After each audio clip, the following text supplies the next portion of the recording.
Captain Forest here, and in today's video I'm going to be going over both these combatants to see who would win more often not in a inverse situation. Gladiator versus Sentry. Now if you guys are new to my channel, please leave a like, comment down below, and of course subscribe for further content. Also huge shout out to the HQ squad, massive shouts to the team, massive shouts to Korin, huge help on the Sentry section, so massive shout outs to him. And also I'm going to go ahead and start off with Gladiator, talk a bit about Gladiator, and then after that I'll move on to the Sentry portion and give my final analysis on who I think wins more often not in a inverse situation. So starting off with Gladiator's feats, easily right off the bat what comes to mind first was the time when he was able to beat Hyperion and break his neck.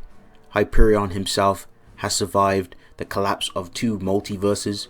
Another feat for Gladiator was when he was able to hurt and send Jake Olsen Thor flying. Gladiator also fought against Phoenix Force Cyclops in a beam struggle and beat Phoenix Force Cyclops in this beam struggle and also punched him into next week. Gladiator is faced against Jane Foster, who's able to take her lightning blast and also take some attacks from her, and we literally see him being able to smack her around and overpower her. And this is impressive because Jane Foster and Gladiator himself, they were both able to hurt the Shi'ar gods, who were also amplified by the Phoenix Force, which is very impressive. Now moving on, easily we've seen Gladiator fight against the Destroyer armor. Destroyer armor is pretty powerful Asgardian armor, of course, in Marvel, so that's another good feat for Gladiator. There was such an occasion where Gladiator was at his most confident. He charges into battle against an amped Galactus, and he was able to damage this amped Galactus, making him bleed. This is a very impressive feat for Gladiator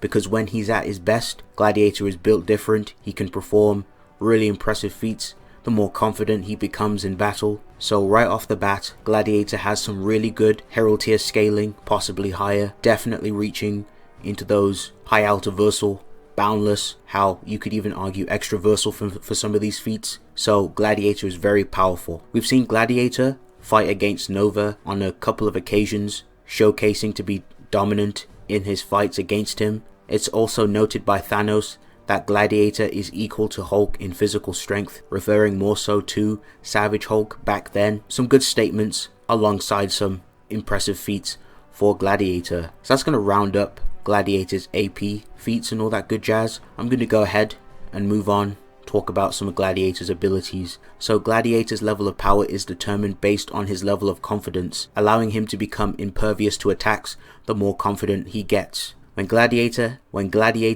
is at his most confident, he can accomplish feats that seem nigh impossible to achieve. It allows him to push himself to his absolute, which in turn increases his stats. With the advantages that comes with his ability, it also comes with disadvantages. If Gladiator's confidence is challenged or begins to wane, it can drastically decrease his stats. But of course, a warrior such as Gladiator does not come unprepared. He has shown on a few occasions to resist his confidence being challenged, and has resisted telepathic attacks that try to do so. On a certain occasion, we literally see Gladiator wear his helmet depending on the situation that calls for it. It gives him an additional mind resistance layer, and it also allows him to pretty much detect if any telepaths try to, look into his mind or try to mind control him or try to affect his confidence. Gladiator is very tenacious. Even when Gladiator is backed into a corner, he will continue to fight and never give up unless his death is instant. Another thing that I want to mention is that with this psionic induced power, which are cosmic and not chemical based, he also comes with additional powers. He can survive the vacuum of space, he can fly, survive in harsh environments. He also has a healing factor. It also grants him instinctive reactions and quick reflexes in combat and enhanced senses and sight. Gladiator is also able to perform heat vision and ice breath to freeze his opponents or blow them away. Gladiator himself is quite cunning in combat. He was able to literally deflect a blast from Thor's hammer right back at Thor, which is pretty impressive. Gladiator is also shown to use BFR tactics, such as trying to throw Hulk into outer space by flying him up there. So even when he's up against combatants that prove to be quite fearsome in combat, he will use other tactics. He will use his environment or any type of means to pretty much vanquish his opponent. Iron, who is an advanced robot with information analysis, compliments Gladiator, saying his combat skills are good. Hyperion also admits that Gladiator is more skilled than he is, and Gladiator will not shy away from using underhanded tactics. At the end of the day, Gladiator is a warrior with endless resolve and determination. He will fight for the Shi'ar gods and uphold his duty as a noble warrior. So that's going to round up Gladiator. I'm going to go ahead and move on to the golden boy, Sentry. So this is something extremely important to establish. The Sentry's power varies depending on his mental stability.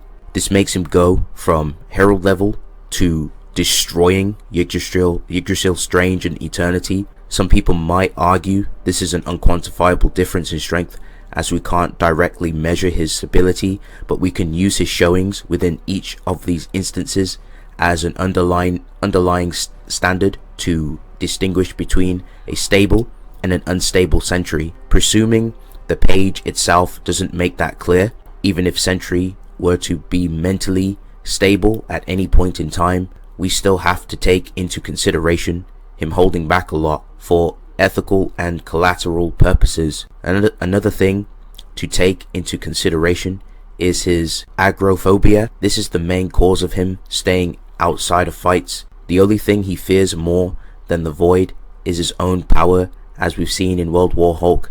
This also explains why when he does act, he doesn't expend the energies he's actually capable of expending, simply a sufficient amount to dispose of any threat. A Sentry has demonstrated to completely embarrass Dr. Doom and absolutely shred through his force fields, with the latter being the actual feat. It is then repeated again that Sentry could do the exact same thing with no pressure in the following issue. He repeated twice to make it clear, literally from Iron Man, who wouldn't underestimate Vic Von Doom. The reasons this is so impressive is because his force fields were directly capable of shielding against and absorbing the energies of a mad celestial, making him survive an attack which completely embarrassed Galactus. They were completely unscathed by Captain Britain, who at that point was operating on a multiversal/omniversal level. He survived a direct blast from the IG, which is capable of tanking attacks from a Galactus who had the capability of destroying all realities, known and unknown, and all of time within a single thought. The Cosmic Cube was stated to be a fraction of Galactus's power too.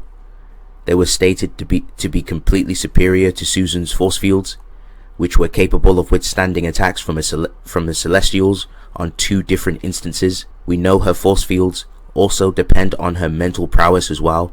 At the very least, we know at her peak she could withstand an incursion too. In issue 383, Sorcerer Supreme Loki was stated to be a threat to the entire magical realm and the entirety of the multiverse by Stefan and Sentry. This is important because both Yggdrasil Strange, Void/Sentry have been repeatedly shown to be above him within the span of these 3 issues. Yggdrasil Strange was stated to be at his absolute peak, far superior to any other incarnation and form of Strange, with him being a god of magic relative to them simply being sorceresses, and him being much more. We can deduce the statement of more magic that I have ever known to mean 2 things. The statement is impersonal and external, relating to Strange's general observations.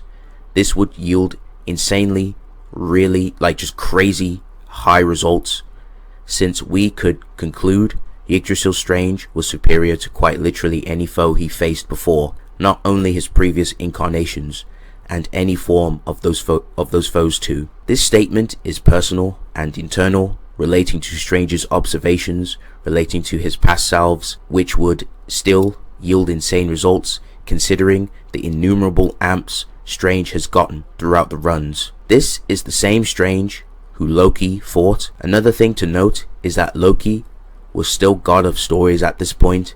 God of Stories Loki has phenomenal feats, but to make it simple, this is not just Loki plus his Sorcerer Supreme mantle fighting. This is Loki plus Sorcerer Supreme plus God of Stories.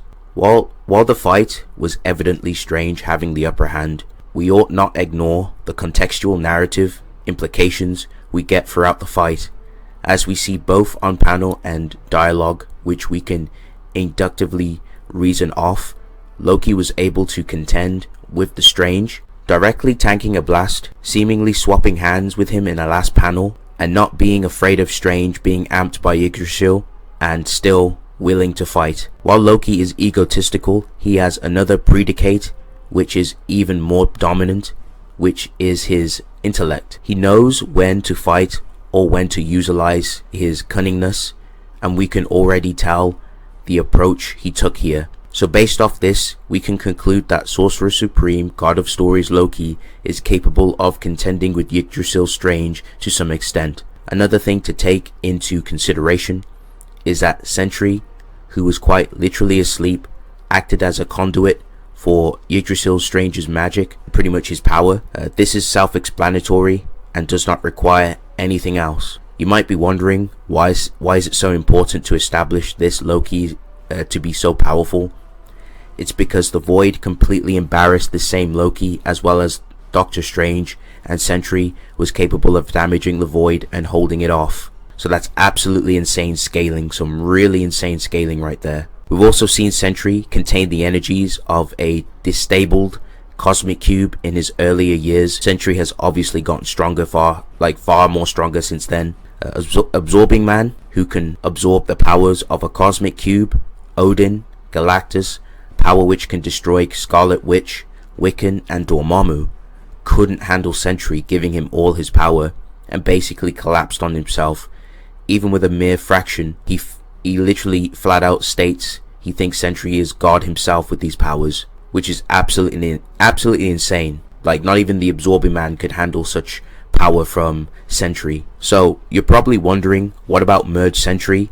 Well, let's talk about him. For those who don't know, Reynolds finally decided to embrace the nature of his other half for the first time, rather than continue to fight its warring parts. This resulted in the creation of Merge Sentry. Speaking of Billy, aka Scout, Merge Sentry snapped his neck. Keep in mind, Scout became the new Sentry and was previously overpowering the original Sentry before he became whole. So right there and there, got some crazy scaling for Sentry, just really good scaling for Sentry. Now for speed, it's pretty self-explanatory.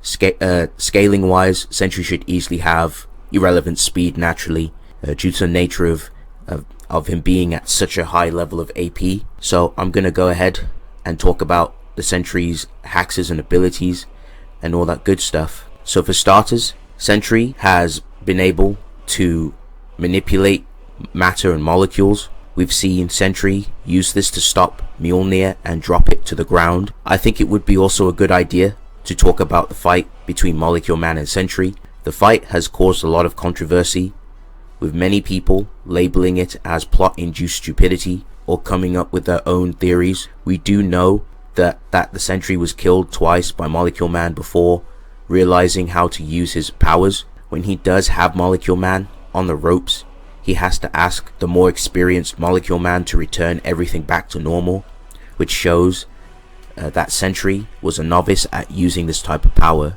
So was the fight plot-induced stupidity?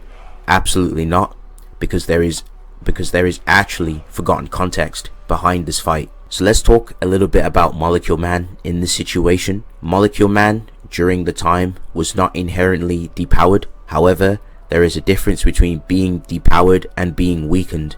Many writers have stated Molecule Man was not depowered, but they did not state that he was not weakened.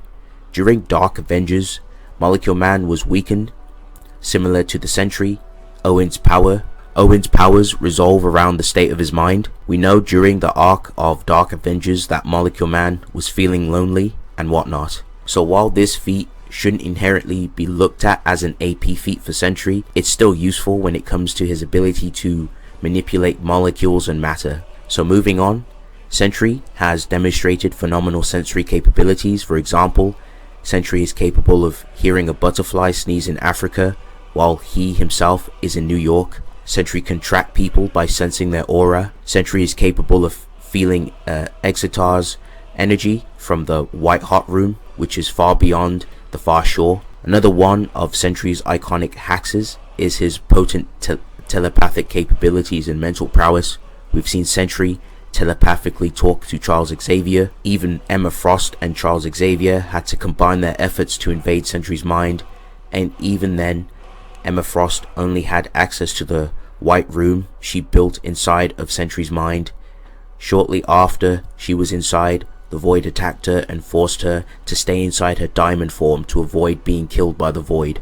Oh, and let's not forget how Sentry is capable of manipulating the emotions of his opponent if necessary. Okay, so that's going to round up both these combatants. I'm going to go ahead and give my thoughts on who I think wins more often than not in a inverse situation.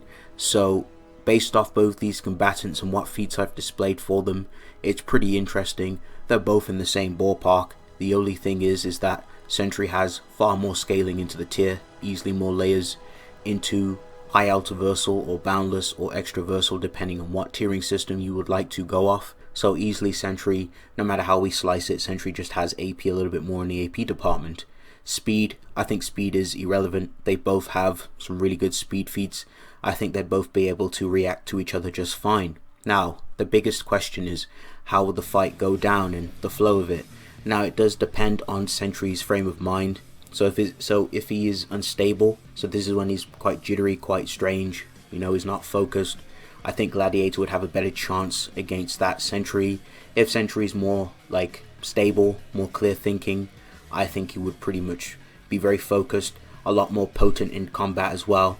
And I think if we have a more, you know, a more stoic, a more focused, a more concentrated Sentry, then he would dispatch of Gladiator pretty easily. I'd say like low to mid diff. Now if he's unstable, I definitely think Gladiator has a bigger chance. He has more of a chance against Sentry, especially with Gladiator's tenacity and confidence rising. And it also comes down to, you know, Gladiator's level of confidence, his heat vision, and other aspects he could utilize in combat.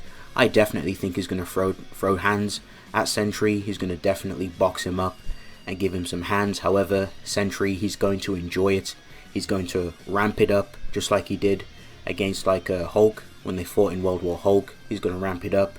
It's going to get to a point where he's going to be past, you know, Gladiator's pay grade. And even if AP starts to become an issue, which I doubt it will, Sentry has hexes, he has matter manipulation. That's going to be a huge issue. Unfortunately, Gladiator has nothing against that. He can't combat it, he can't counter it. That will literally just rip through his conventional durability. He'd be nothing. That'd be a huge issue. And another thing I want to mention as well, Sentry does have his empathy manipulation, so he could use that to affect Gladiator, maybe catch him off guard if it starts to challenge his confidence, which could be an issue. However, you could argue that Gladiator does have resistances, as I mentioned. You could argue him trying to fight back. However, if you take into account more layers and more potency, then you could just argue that yes, Gladiator would be able to resist it at first, but if Sentry starts to turn up the juice and starts to challenge each other when it comes to trying to rival each other in the strength department, and of course the hacks resistance and hacks potency department, then Sentry would take it. And also it's been shown that other telepaths who are just vastly above other telepaths has been able to dispatch of Gladiator. So it also does come down to layers. It's very important to go over that, especially when it comes down to hexes. So if you go down that route and what I've given Sentry, then eventually, you know, I say mid difficulty if he's unstable, maybe higher, maybe even high difficulty, I would have to give victory to Sentry. I think Sentry he's just too much. His hexes are really disgusting, really nasty. I think Gladiator is going to definitely put in work. I think he'd fare a little bit more better than some of the other characters, but unfortunately he would succumb to Sentry's, you know, crazy hexes and versatility. So I'm going to have to give this to Sentry, mid, possibly high difficulty. But thank you guys for watching. If you guys enjoyed this video, please leave your thoughts down in the comment section. But yes, it's been real. I'll see you guys in the next one. Peace.